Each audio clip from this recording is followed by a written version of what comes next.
buhay o kabiguan, ng ligaya o lungkot. Kaya marapat lamang na tanggapin si Jesus bilang tagapagligtas at Panginoon. At matapos yun ay panariwain ang katapatan at paglapit sa Kanya bawat araw o day by day. Ang day by day ay naglalayong umalalay sa pang-araw-araw na pamumuhay. Narito po si Kuya Ed Lapis sa mensaheng pinamagatang Jesus our Champion.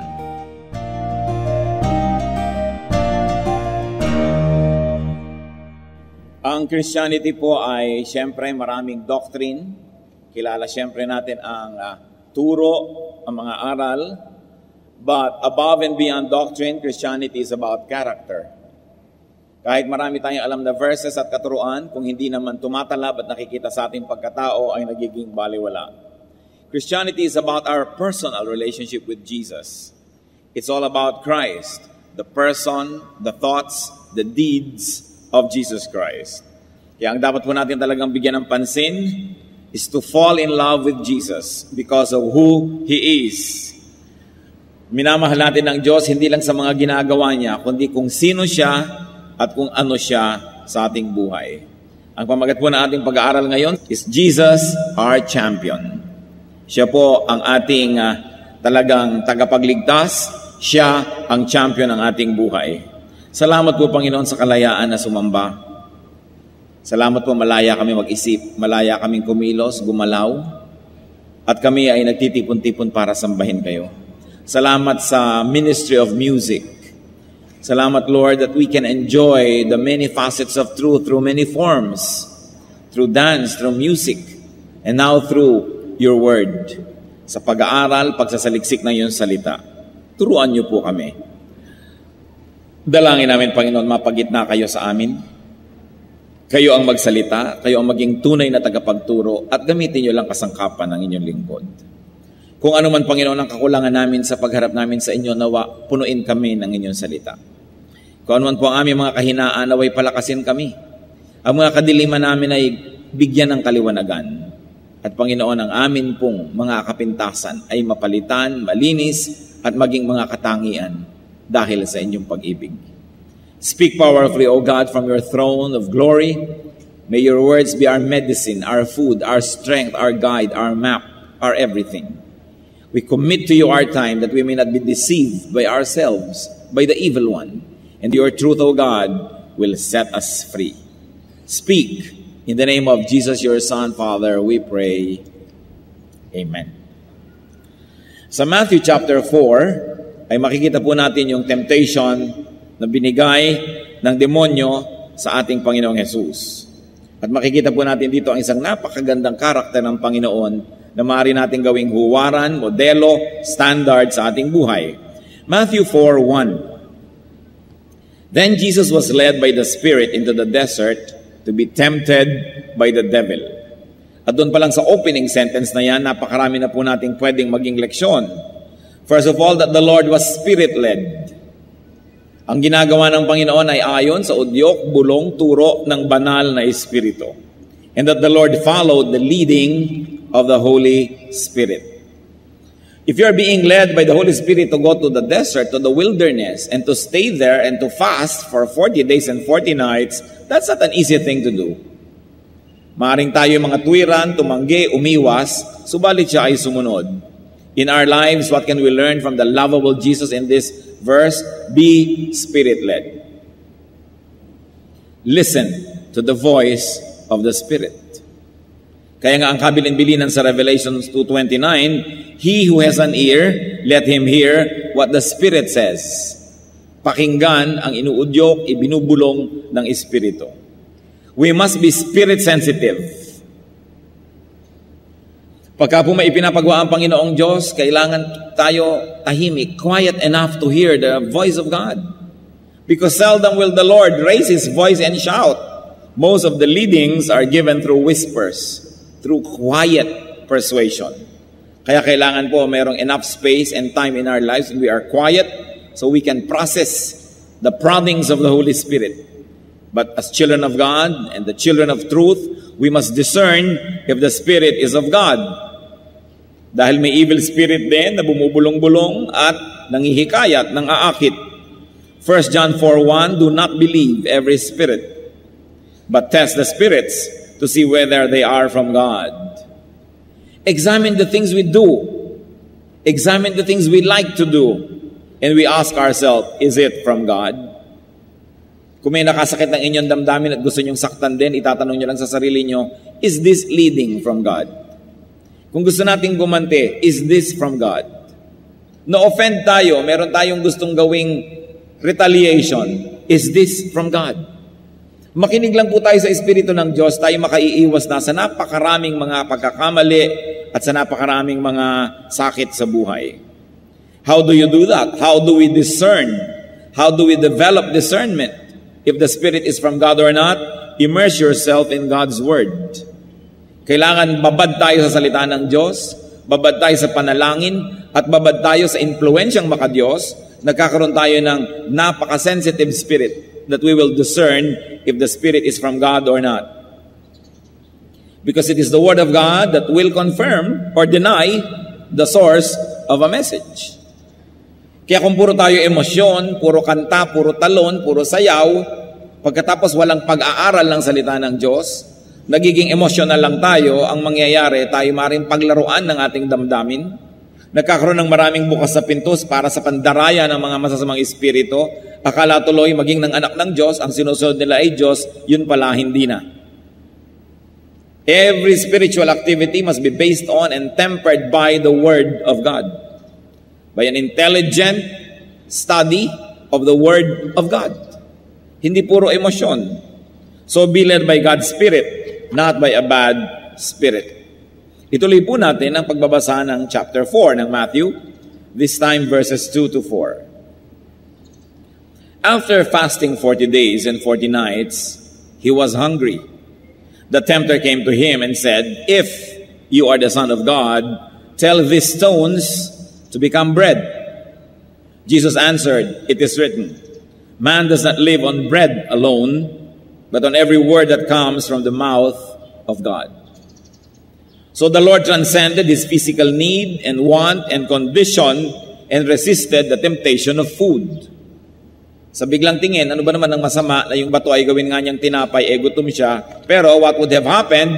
Mahuhulog siya sa patibong ni Satanas. He would play the game by the rules of Satan. At hindi siya nadaya. Para hindi po tayo madaya, we can learn from the Lord Jesus. Transcend your physical, your present, your temporary situation. Yung atin pong panandali ang mga hirap, gutom, pangamba, pagdurusa, lungkot, huwag nating payagan yan na maging entry point ng pandaraya ni Satanas. Nothing is forever, not even sorrow, not even discomfort, not even problems. Pero pagka tayo nawawala ng pag-asa, yun ang mahirap. Kasi pag wala na tayong pag-asa, humihiram na tayo kay Satanas ng mga pamamaraan para malutas ang ating kalagayan. Pero kung meron tayong inaasahan, alam nating kailangan ay magpakatatag ako, mananatili ako sa tama, sa makadiyos, matatapos din ito dahil may inaasahan ako na wakas nito. And Jesus is our hope. No matter how difficult the situation, do not receive anything from the devil, though it might be what you need. And very especially, though it might be what you want. Do not receive money or fame or glory or pleasure from Satan, though you may want it. Because God wants you well, God wants you prosperous, God wants you all right. May panahon, dapat lang lampasan natin yung mga pagsubok, dapat nating lampasan yung mga panandali, ang mga hirap, at sa dulo no, nandun ang mga kamay ng Panginoong nakaabang para tayo yakapin at tayo'y tanggapin. Huwag tatanggap ng anuman kay Satan. Meron tayong pangangailangan, si Satan ang nag-aalok na ibigay ito, huwag tanggapin. Sapagkat si Satanas ay hindi mabuti, hindi siya nagbibigay. Pagka meron niyang parang ibinigay, ang laki ng bawi. John 10:10, the Lord said, the thief, referring to Satan, comes only to steal and kill and destroy. Wala siyang ibinibigay na mabuti. Pero siyempre, ang ibibigay niyang lason, sugar-coated.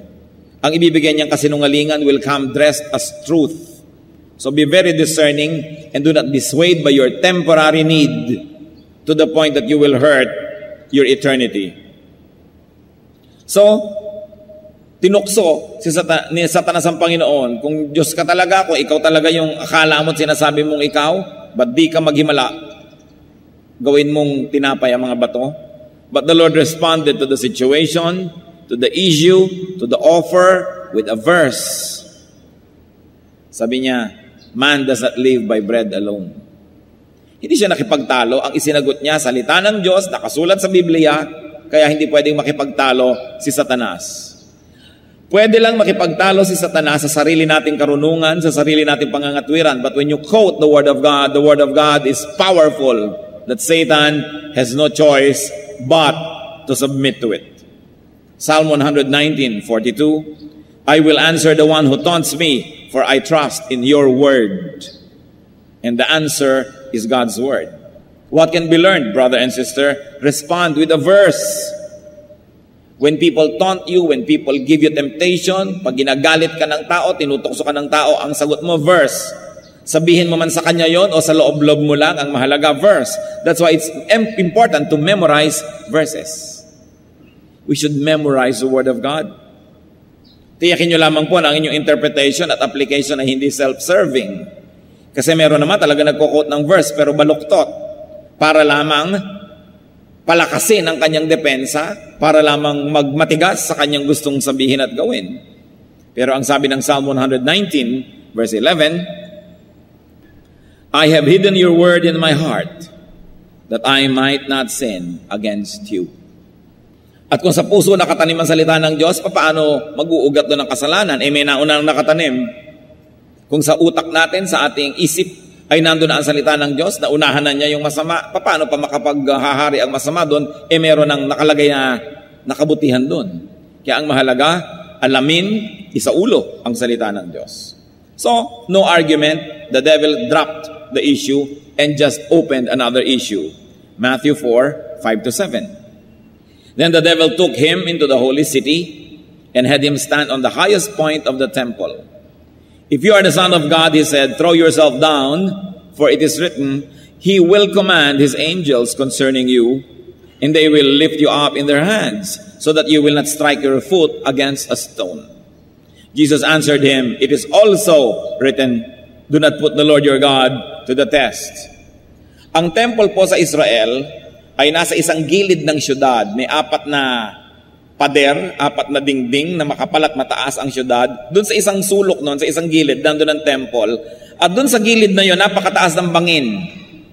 Doon sa ibang mga side, pwede kayong lumabas ng wall at maglakad patungo sa iba't ibang direksyon. Pero itong side where the temple is, or where the temple was, ang gilid niya bangin na napakalalim na. Kaya pagka nahulog kayo mula sa templo, napakalalim na inyong kahuhulugan. So dinala pa ni Satanas si Lord doon sa ibabaw ng pinakamataas na bahagi ng templo at pinatingin doon sa bangin at sabi, kung ikaw nga anak ng Diyos, tumalon ka. Di ba? Sabi sa Biblia, eto, nagkukot na sa Biblia si Satanas. Kaya hindi lahat ng nagkukot sa Biblia ay galing sa Diyos. Tatandaan nyo yan. Dahil mali ang paggamit ng quotation.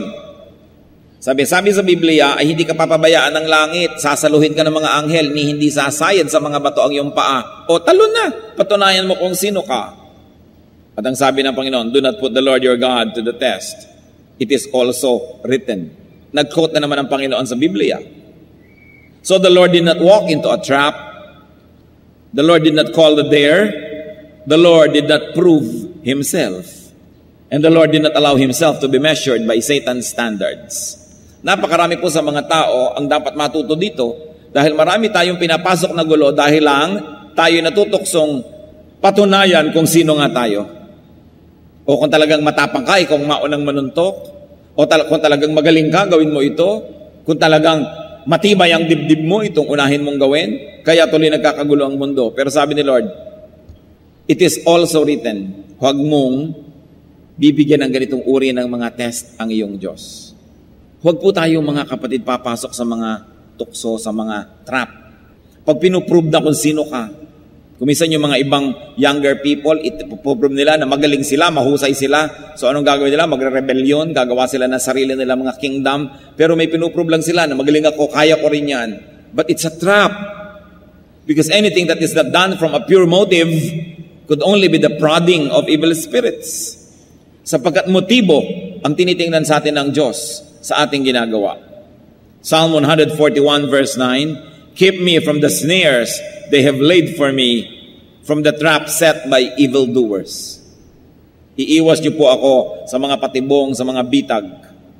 So keep me from friends and family, keep me from myself, na nagiging dahilan para ako hindi makapag-isip ng mabuti dahil kakampihan ako agad, uudyukan ako agad, na patunayan kung sino ako, na magaling ako. Ito po ay mga patibong. Avoid traps. At syempre, sinasabi din sa Biblia, ang mga babaeng magaganda at magagandang magsalita, ganon din ang mga lalaki na mapang-akit, ay trap yan sa mga married people who should not even entertain such persons. They are traps. Oras na pumasok ka, hindi mo alam, bitag pala, ang hirap ng lumabas. Marami pong mga traps, mga kapatid. Kuminsan yung pagsisikap, sisikapin kong maging best engineer, sisikapin kong maging best accountant, o sisikapin ko na maging best pastor, sisikapin ko na magkaroon ng ganitong ministry at papalaguin ko. Kuminsan hindi naman pure lagi ang motive. Dahil lang may inggit sa kapwa, dahil may gustong patunayan o gustong makipagkompetisyon. Sayang ang lahat ng pagod natin sa pagiging excellent kung ang dahilan lang pala ay gusto lang nating magpasikat. Gusto lang pala nating daigin ang ating kapwa. Si Solomon na pinakamarunong na tao naglakad sa balat ng lupa, sabi niya sa Ecclesiastes 4, verse 4, I saw that all labor and all achievement spring from man's envy of his neighbor. Nagpapalaki ng bahay, hindi dahil kailangan niya o gusto niya, kundi dahil gusto niyang daigin ang kanyang kapitbahay. Estudyante, pinipilit ng magulang, taasan ng grade, taasan ng grade, taasan ng grade. Hindi lang talaga para matuto, para madaig pala ang mga kaeskwela. Husayan mo ang isang bagay. Kaya ganyan na rin siguro yung mga kuminsan ay walang kabuluhan na nagpapalagay sa Guinness Book of Records. Pinakamahabang hotdog sa mundo, 3 kilometro. O ano ngayon, ang napala mo na may pinakamahabang hotdog sa mundo, nalagay ka lang sa Guinness Book of Records, natalo mo lang yung dating may record. Pinakamalaking salad, isang buong plaza, salad. Sino ngayon ang kakain nito? Pinakamalaking relleno, pinakamahabang pagkukulong sa loob ng kahon na maraming kasamang ahas. O ano ngayon ang napala ng sansinukob sa iyong achievement? Para lamang madaig yung previous record. So sabi, ano ngayon ang katuturan niyan? Proverbs 16:18, pride goes before destruction and a haughty spirit before a fall. At kung ang Panginoon naging proud, pinatunayan nga siya kung sino siya, tumalon nga siya para saluhin siya ng mga anghel, at wala namang dudang sasaluhin siya. Pero ano ngayon ang napala niya at napala nating lahat? Pinagbigyan lang niya si Satanas at nanalo lang si Satanas at naging proud na ngayon siya, nagkaroon na siya ng kasalanan, na disqualify na siya na maging champion o savior natin. Matthew 4:8-10, ituloy ang kwento. Again, the devil took him to a very high mountain and showed him all the kingdoms of the world and their splendor. All this I'll give you, he said, if you bow down and worship me. Jesus said to him, away from me, Satan, for it is written, worship the Lord your God and serve him only. So the Lord emphasized that God himself is to be worshipped, that God is to be served and not tempted. So nung hindi nag-click yung temptation na naman ni Satan, panibago na naman. O ibibigay ko sa iyo lahat ng kaharian sa mundo. Lumuhod ka lang sa akin, sambahin mo lang ako. Sabi ng Panginoon, nasusulat, sambahin mo ang Diyos mo at paglingkuran mo siya. What was important here is that the Lord knew himself, that he was the Son of God. And because he knew himself, he behaved accordingly. He demanded proper treatment and exercised his power and authority. Sabi niya kay Satan, away from me. Kayo po, mga kapatid, sino ba kayo? Kanino ba kayong anak? Natanong niyo na ba ang katabi niyo, kanino ka bang anak? Diba? Siyempre, ang sagot natin, anak ba tayo ni Satanas? No. Anak tayo ng Diyos. Amen? So, behave according to your identity. Anak ka ng Diyos eh. Christian ka eh. So lagi mo itatanong, ito bang gagawin ko ay bagay sa anak ng Diyos gawin? Makikipag-away ba ako dito? Sa tsuper ng jeep na ito? Makikipagbanggaan ba ako dito sa nakakainis na driver na ito? Papatulang ko ba itong babaeng itong pakalong-kalong sa akin na hindi ko naman asawa? Bibili ba ako ng pirated tapes? Kung hindi, anak ako ng Diyos bakit ako bibili ng nakaw? Pero magtataka kayo, sa napakaraming bahay ng mga Kristiyano, ang daming pirated tapes. Nakaw yan. At tinutulungan nyo silang magnakaw pag binibili nyo. Kung ayaw nyo magbayad ng mahal, di huwag kayong manood, hindi naman nyo ikamamatay na hindi manood, di ba? Di naman life and death. Kung sa hindi life and death, mandadaya tayo, doon pa kaya sa life and death tayo hindi mandaya. So behave according to your identity. Kristiyano ako, dapat ba ako nagpapakalat-kalat sa kalsada ng ganitong oras ng gabi? Kristiyano ako, dapat ba ako pumupunta sa mga nightclub, sa mga bar at kung ano-ano pa? Kristiyano ako, dapat ba akong nakikita sa ganitong uri ng mga sitwasyon? Behave according to your identity. Because the Lord said, worship the Lord your God. Huwag mo kong ganyanin, huwag mo kong tuksohin, lumagay ka sa lugar. And Ephesians 4:1 says, I urge you to live a life worthy of the calling you have received. And the Lord calls us to holiness. The Lord calls us to glory and to eternity. Respect yourself. And automatically others and Satan will respect you. Kailangan igalang natin ang ating sarili. So Matthew 4:11, then the devil left him and angels came and attended him. Sumuko na si Satanas. Matapos ang sunod-sunod na tukso, hindi siya pinatulan, ang isinagot lang lagi, Word of God. Walang labis, walang kulang. So the devil gave up and obeyed. And interestingly, angels affirmed Jesus' stand and position and served him after the test, not during. Hindi po natin tinutulungan ang sino man during the test. Hindi katulad ng nangyayari ko minsan sa LTC, nag-a-apply ka para sa lisensya o para sa renewal, tinuturuan ka na ng mga clerk ng sagot sa kaunting halaga at pabuya. Ano ang bunga? Mga tsuper natin na hindi marunong magbasa ng traffic signs, mga tsuper na hindi alam ang road etiquette, mga tsuper na talagang nakahambalang, nakakalat at napakalaking disgrasya sa kalsada. Kasi habang nagtetest, tinutulungan.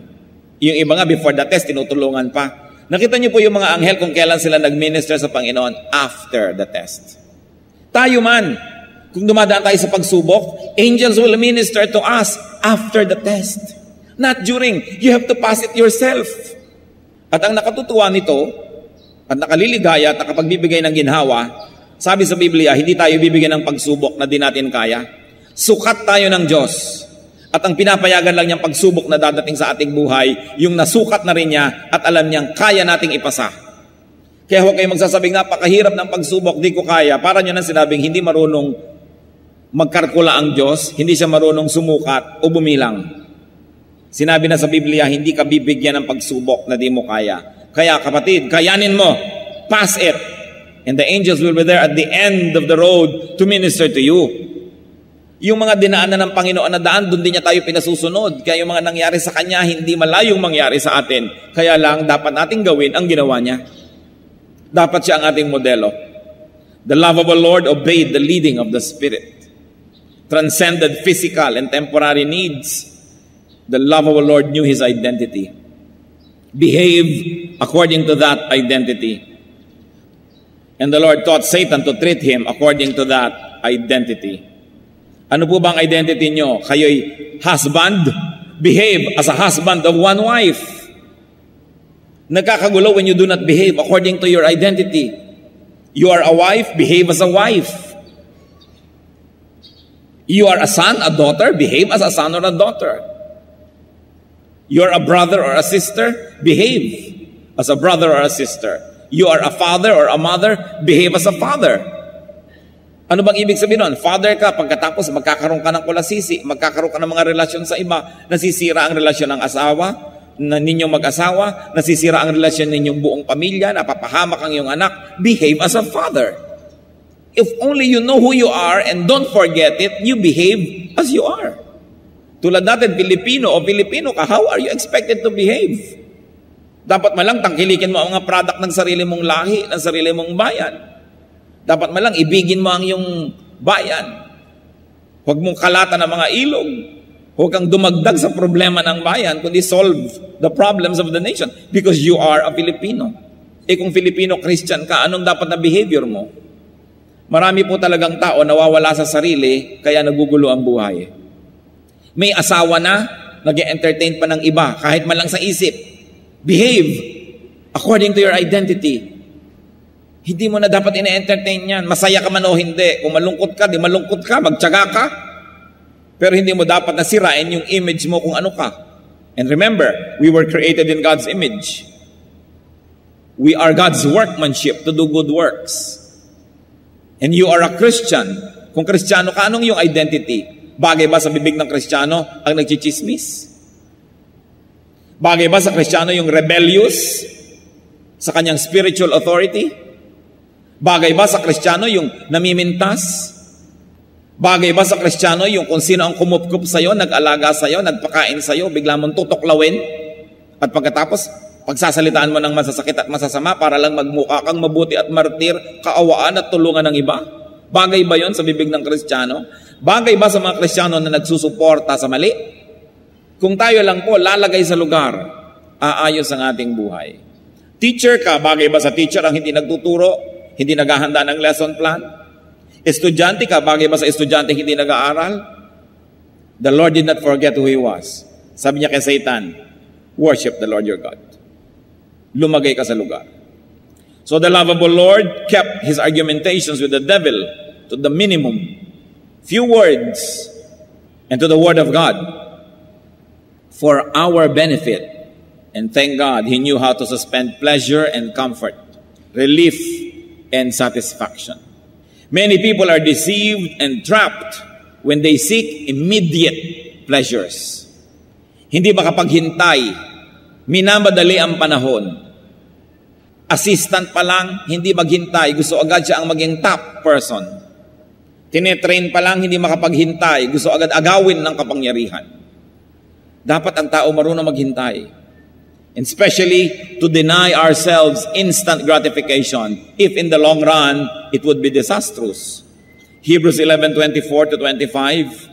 By faith, Moses chose to be mistreated along with the people of God rather than to enjoy the pleasures of sin for a short time. Isipin po ninyo, prinsipe na ang status ni Moses sa Egypt, the most powerful empire of the world. And yet, because he knew who he was, that he was a Hebrew, he belonged to the nation of God, he denounced his Egyptian identity, his royal status, and rather chose to be among the slaves who were the Hebrew people. Pinili niya na dumaan doon sa mahirap kasi yun ang tama. Nabuhay siya dahil siya ay naging totoo sa kanyang sarili. And even the Lord resisted temptation, stood His ground. The Lord suffered so as to be our champion, our Savior.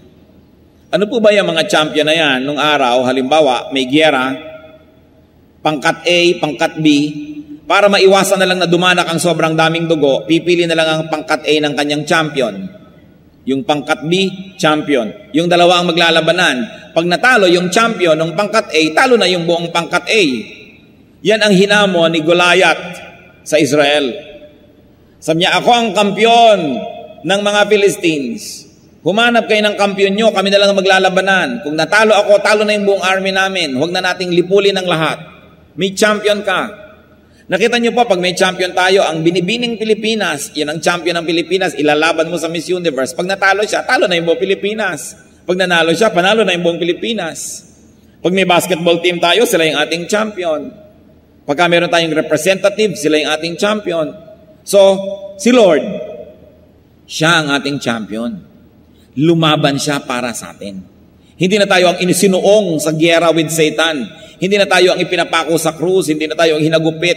Hindi na tayo ang dumaan sa kutakot-takot na hirap. Siya na. Pero kung hindi niya yun pinasa, talo tayong lahat.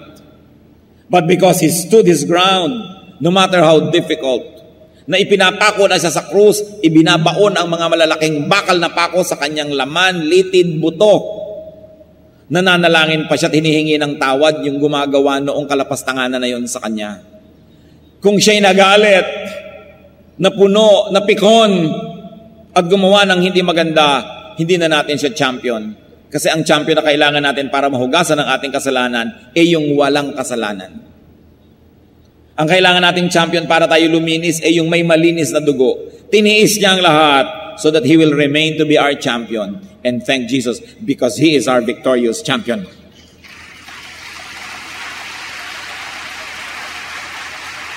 Yun pa lang dapat na nating ibigin ang Panginoon eh. Gaano karaming tatay, champion ng pamilya nila, pero nung dumaan kay kembot-kembot, bumigay. Ang sweldo na pabigay sa iba, nagdusa ang pamilya. Gaano karaming mga anak, champion ng kanilang pamilya sa school. Ang glory niya, glory ng pamilya. Ang kahihiyan niya, kahihiyan ng pamilya. Tapos may nag-alok ng drugs. May nag-alok ng kabalbalan, ginawa yung kabalbalan. Napahiya, nasaktan ng buong pamilya. Talo. Champions tayo ng ating maliliit na mundo. Pero pwede tayong magwagi dahil yung champion ng malaking mundo natin, si Kristo, nagwagi na siya. Hebrews 4:15, for we do not have a high priest who is unable to sympathize with our weaknesses, but we have one who has been tempted in every way, just as we are, yet was without sin. Huwag niyong sasabihin, sapagkat ako'y tao lamang. Sapagkat kaya nga ang Diyos ay nagkatawang tao, para niya, pakita sa atin, na kahit siya'y nagkatawang tao, hinarap niya at nagpakatibay siya sa harap ng mga tukso para meron tayong modelo na pwedeng tularan. 1 Corinthians 15:57, thanks be to God, He gives us the victory through our Lord Jesus Christ. Hindi pagkatalo, hindi kahihiyan ang dinala sa atin ng Panginoong Yesus. Karangalan, tagumpay. So when tempted, remember, learn from, and be like Jesus. Siya ang alalahanin. And remember this, you are and you can be someone's champion. I remember another line from the poetry of J.D. Drilon Jr. Alam niyo po yung tula ni J.D. Drilon Jr., one word per line, walang mga tuldok, walang mga comma, walang punctuation marks. At ito inspirasyon, yung ideya nung siya po ay isang sundalo, padala ng Pilipinas sa Korea. Nung araw, tinulungan lang natin yung Korea. Ayan, nalampasan na tayo dahil sila ay makabayan. Meron silang digmaan, nagpadala ang Pilipinas sa mga hukubo, napadala doon si J.D. Drilon Jr. At nung nasa loob siya ng foxhole, nakikipagbarilan doon sa mga ibang kalaban sa kabilang foxhole, sabi niya, we are at war because elsewhere, our leaders failed to make the peace. Yon. Nandito tayo sa foxhole na to, namamatay at pumapatay, nakikidigma, nahihirapan, kasi ang mga champion natin, yung mga leaders na nag-usap, na bigo, na mag-usap ng mabuti, nagyera silang dalawang leader, tamay tayong lahat. Sa pagkakamali ng isang leader, nadadamay ang isang buong bansa. Sa pagkakamali ng isang religious leader, nadadamay ang buong kongregasyon. Sa pagkakamali ng isang ama o ina, nadadamay ang buong pamilya. Ganon din sa anak. We are at war because elsewhere our leaders failed to make the peace. But whenever we can be victorious, we can say we are victorious because our leader, our champion, Jesus, was able to make the peace. And therefore we are at peace with God through the Lord Jesus Christ. Kaya dapat natin siyang mahalin at pasalamatan. Dapat siya talagang itanghal. Kung hindi lang nga questionable yung igawa siya ng monumento, siya ang dapat igawa talaga. Dahil siya ang tunay nating bayani. Siya ang tunay na tagapagligtas. Dahil nanalo siya, pwede tayong manalo. At dahil tinanggap na niya lahat ng parusa, pwede na tayong hindi parusahan. When people are not able to do what is right, people under them are dragged into suffering. So you are and you can be someone's champion. Do not fall, if only for the sake of others. Dahil marami tayong dadalhin pag tayo'y bumagsak. Thank and love Jesus. Nauna na siya sa paggawa ng mabuti. 1 John 4:19, we love because He first loved us. Nauna na tayong minahal ng Diyos, dapat tayong makipagmahalan sa Kanya. At itong dapat nating i-develop, I don't know how you will do it in a personal way, but develop a personal love affair with Jesus. Isang personal, maganda, masarap na relasyon. At salamat na lang dahil nanalo na siya. Huwag kayong malungkot, huwag kayong magluksa, huwag kayong matakot. Revelation 5:5, do not weep. See, the Lion of the tribe of Judah, the Root of David, has triumphed. Nagwagi na. At lahat tayo, nakinabang at nakikinabang dahil sa kabutihan ni Jesus, dahil siya ang ating champion. 2 Corinthians 5:21, God made Him who had no sin to be sin for us, so that in Him we might become the righteousness of God. Christian, love your hero, love your champion, love your Savior. At paano natin masusuklian ang kabutihan ng Panginoon bilang champion natin? Be a champion to someone. Fight a good fight for the sake of those who believe in you, for the sake of those who trust you, for the sake of those who rely on you. At mas marami tayong taong pinamumunuan o nasasakupan, mas malaki ang ating pananagutan. Jesus is our champion.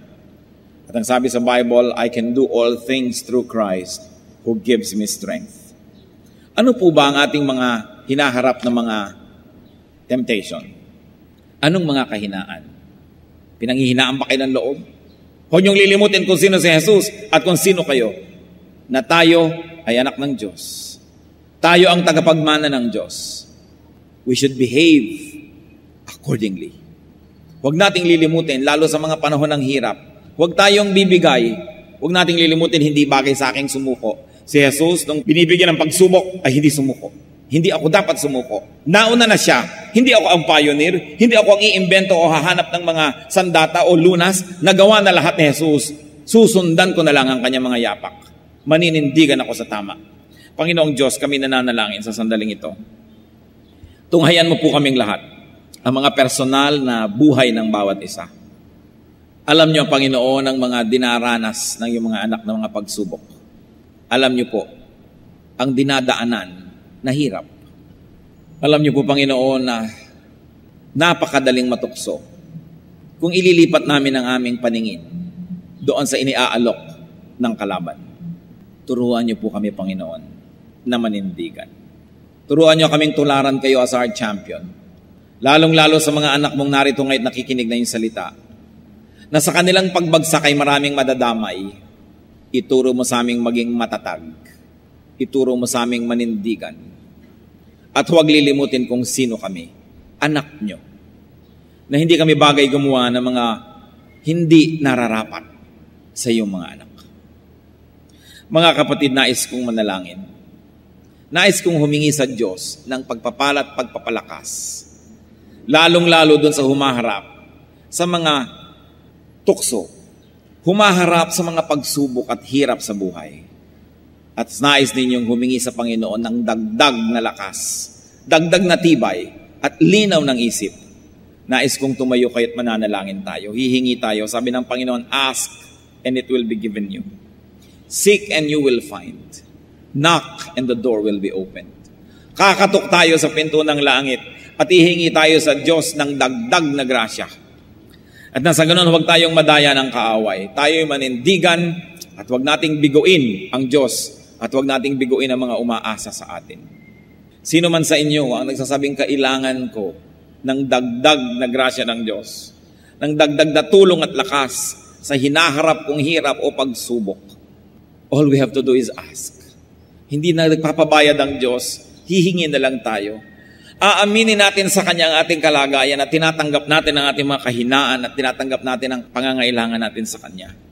Who else would like to stand and say, Lord, you know me. You know my weaknesses. So I stand and ask you, add your grace, add kindness, add strength and power so that I may be able to stand and be a champion to my own people and follow you, my big champion. Diyos sa langit, aming Ama, kayo na pinagmumula ng lahat ng habag, lahat ng kapangyarihan. Nagpapakumbaba kami at kinikilala na kailangan namin kayo. Kayo ang nakakaalam ng kalagayan ng bawat isang tumitindig sa iyong harapan.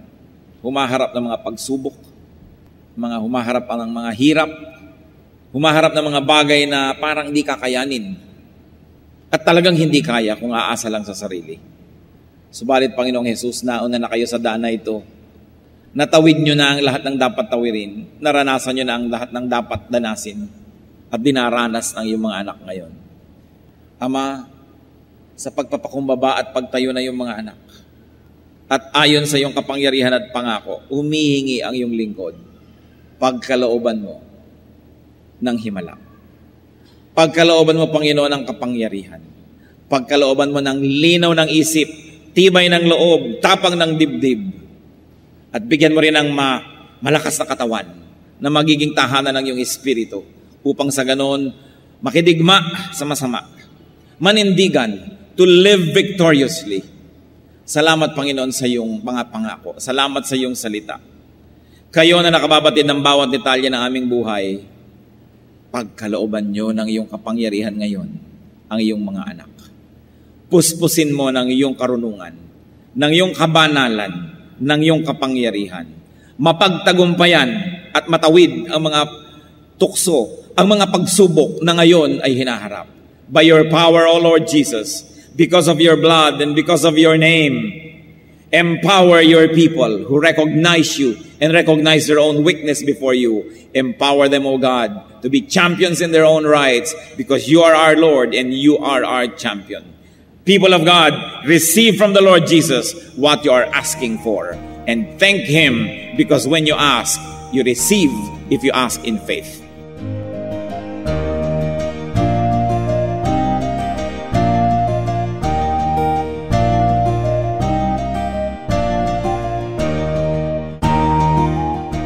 Ang katatapos pong mensahe ni Kuya Ed Lapiz ay pinamagatang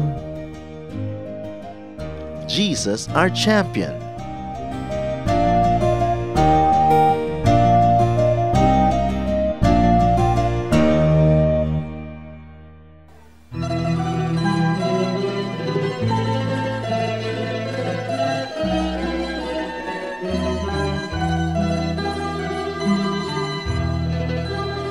O Diyos, kayo'y aming pupurihin.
Bakit tayo mahilig matulog kapag tanghali? Napakainit naman kasi pag tanghali sa Pilipinas. Alam niyo naman ang ating klima, napakaliwanag at napakainit ng araw. Kaya natural lang, lalong-lalo sa karamihan ng mga Pilipino na magsasaka, na magpahinga pagkatapos ng kasilay mananghali. Pero ang mahalaga naman kung nagsisiesta ka, ang aga-aga mo nagsimula magtrabaho. O kaya humahapon na, dumidilim na, nagtatrabaho ko pa rin para yung oras na nawala sa pagtatrabaho mo sa iyong pamamahinga, mapalitan ng mga oras na mabunga at mayroong pakinabang.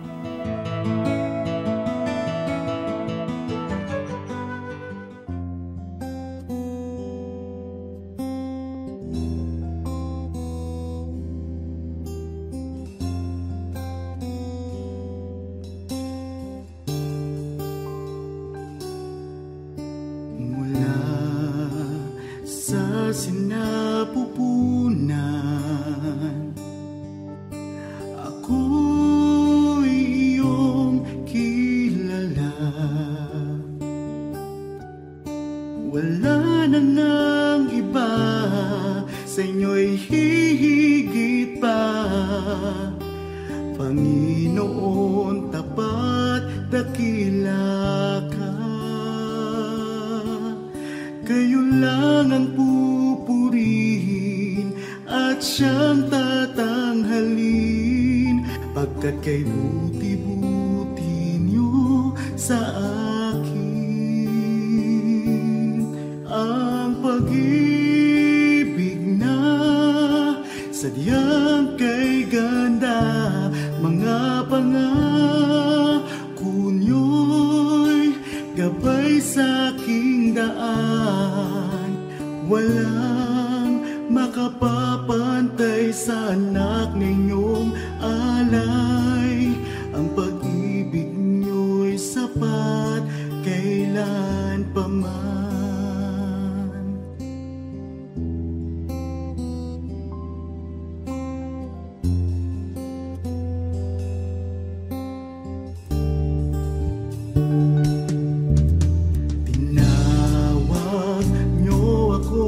Kaibigan, kahit na ako ay pariwara, sagat sa labisan inyong pagmamahal, sa tupang sa kawan na nawala.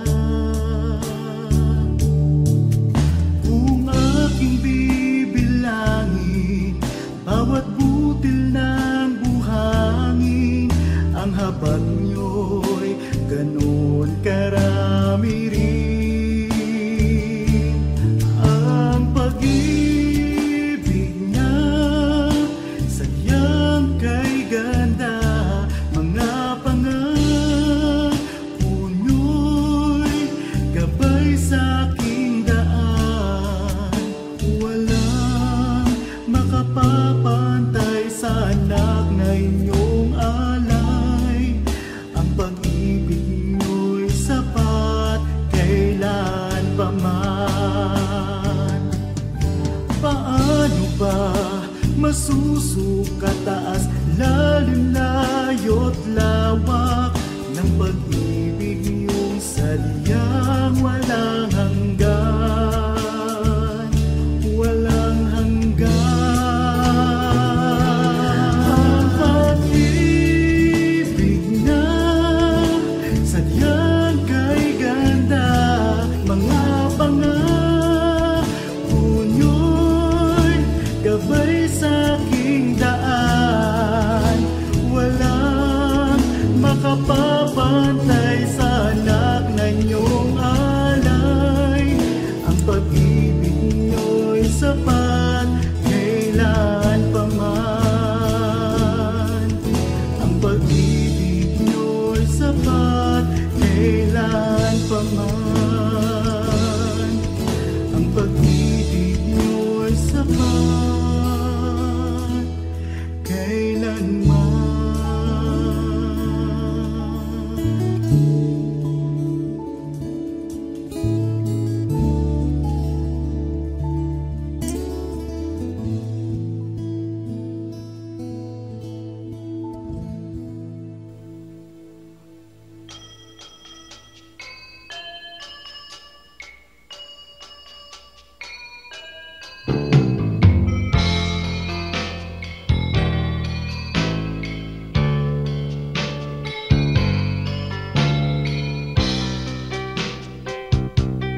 bigyan ng kahinahunan.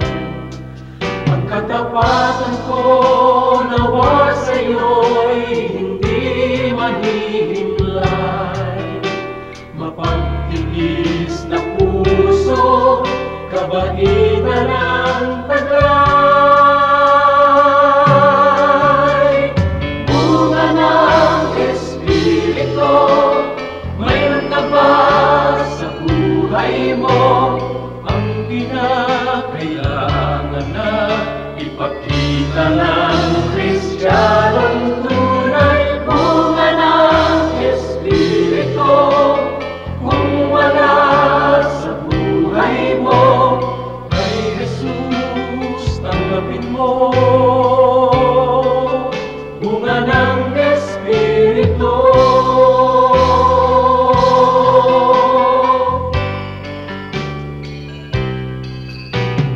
Kay Jesus tanggapin mo. Bunga ng Espiritu.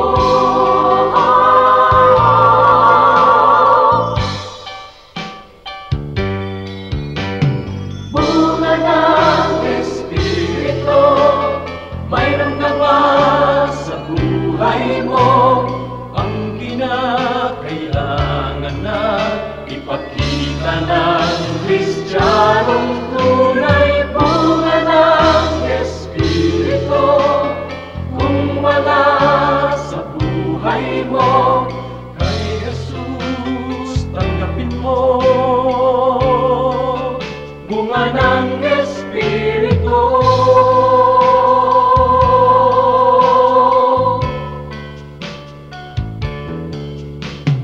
Kay Jesus tanggapin mo.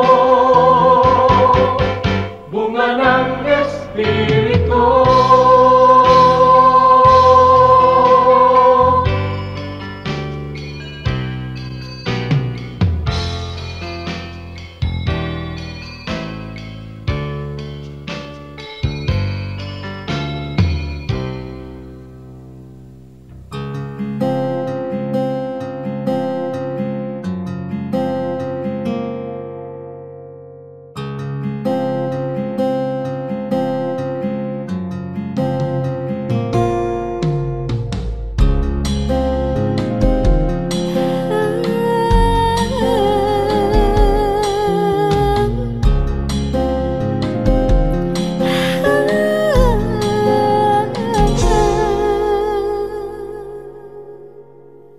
Pag-ibig mo o kailanin,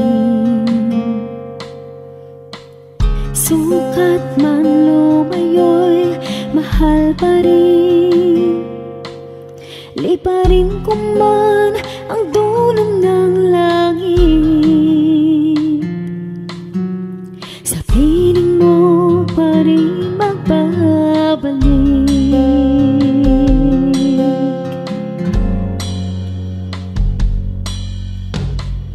Kahit minsa'y magkasala, bakit tinuturing pa rin danan? O Jesus, kayo nag-alay ng buhay. Katwiran niyong aking tinataglay.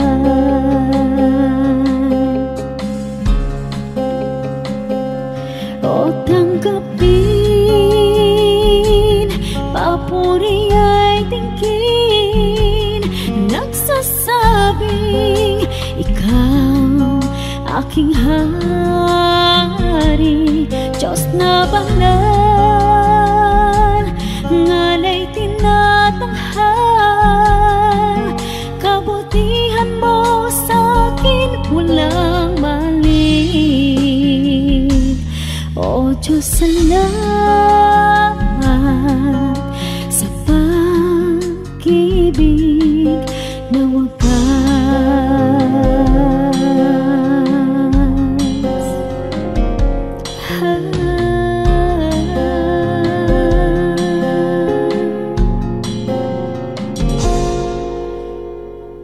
Laging lamang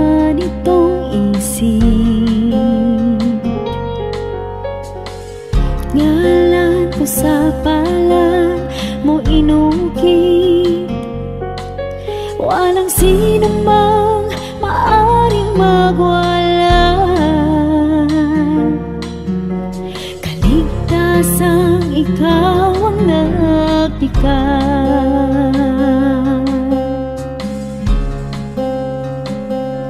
O tanggapin, papuri ay tingin, nagsasabing ikaw aking hari, Diyos na banal, ngalay tinatanghal. Kabutihan mo sa'kin walang mali. O Diyos, salamat sa pag-ibig na wagas.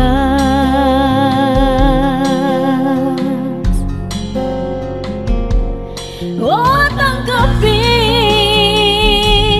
papuri ay tingin, nagsasabing ikaw aking hari, Diyos na banal, ngalay tinatanghal. Kabutihan mo sa'kin walang mali. O Diyos, salamat sa pag-ibig na wagas.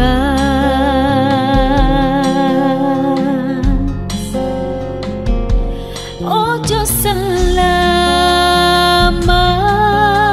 sa pag-ibig na wagas.